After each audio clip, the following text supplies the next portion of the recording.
মরুভূমির বুক চিরে নদী বানাচ্ছে আফগানিস্তান। মরুভূমির বুকে সবুজ বিপ্লব। যুদ্ধবিধ্বস্ত আফগানিস্তানের রুক্ষ জমিতে প্রাণের সঞ্চার করতে তালেবান সরকার হাতে নিয়েছে এক অভাবনীয় প্রকল্প। আফগানিস্তানের রুক্ষ শুষ্ক উত্তরাঞ্চলে চলছে এক বিশাল কর্মযজ্ঞ। দিগন্তজোড়া বালির উপর গর্জন করছে সারি সারি খনন যন্ত্র। অক্লান্ত পরিশ্রম করে চলেছেন বিভিন্ন জাতিগোষ্ঠীর শ্রমিকরা। তালেবান সরকার ঘোষণা করেছে এই বিশাল প্রকল্পে প্রায় ৫,৫০০ মানুষ ও ৩,০০০-এর বেশি যন্ত্রপাতি দিনরাত কাজ করে চলেছে। এই প্রকল্পের মূল লক্ষ্য কোষ-টেপা খালের মাধ্যমে আমুদরিয়া নদীর জল প্রবাহিত করা। একসময় অক্সাস নামে পরিচিত এই নদীটি আফগানিস্তান তাজিকিস্তান সীমান্ত থেকে উজবেকিস্তানের মধ্য দিয়ে বয়ে গেছে।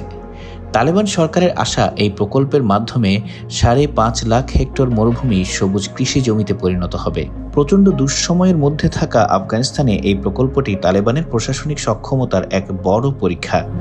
প্রায় ৪ কোটি মানুষ যেখানে দারিদ্র্যের হুমকিতে নারী শিক্ষার উপর নেমে এসেছে নিষেধাজ্ঞা, সেখানে এই প্রকল্প যেন এক আশার আলো। আফগানিস্তানের ন্যাশনাল ডেভেলপমেন্ট কর্পোরেশনের প্রধান আব্দুল রহমান আত্তাশের দৃঢ় বিশ্বাস, আফগানিস্তান নিজের অর্থনীতিকে দাঁড় করাতে এবং নিজস্বভাবে জাতীয় প্রকল্প বাস্তবায়ন করতে সক্ষম। কোষ-টেপা খাল খনন প্রকল্পটি অবশ্য নতুন নয়। বহু বছর ধরেই এই পরিকল্পনা নিয়ে আলোচনা চলছিল।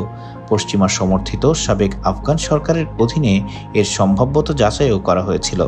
তবে তালেবান প্রশাসনের হাতে এই প্রকল্পের অগ্রগতি চোখে পড়ার মতো।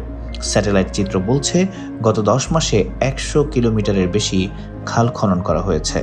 তবে দ্রুত কাজ মানেই ভালো কাজ নয়। জার্মানিতে বসবাসরত আফগান প্রকৌশলী নাজিবুল্লাহ সাদিদের শঙ্কা, খালটি সঠিকভাবে আচ্ছাদিত হচ্ছে না, ফলে এর বেশিরভাগ জল শুষ্ক মাটিতে মিশে যেতে পারে।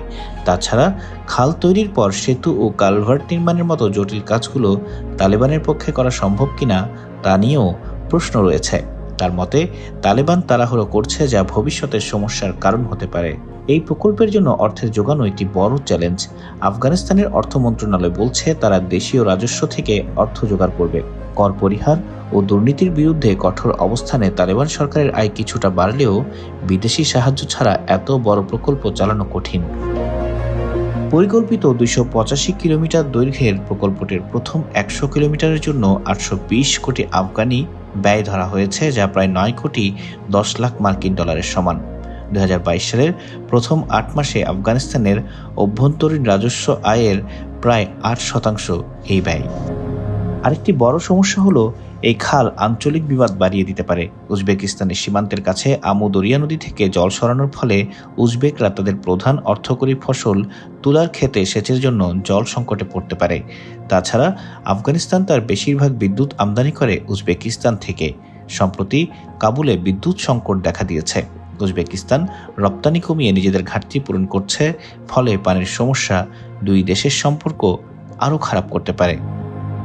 তালেবানের এই প্রকল্প একদিকে যেমন আশা জাগাচ্ছে, অন্যদিকে তৈরি করছে নানা শঙ্কা। দেখার বিষয় শেষ পর্যন্ত কি হয়।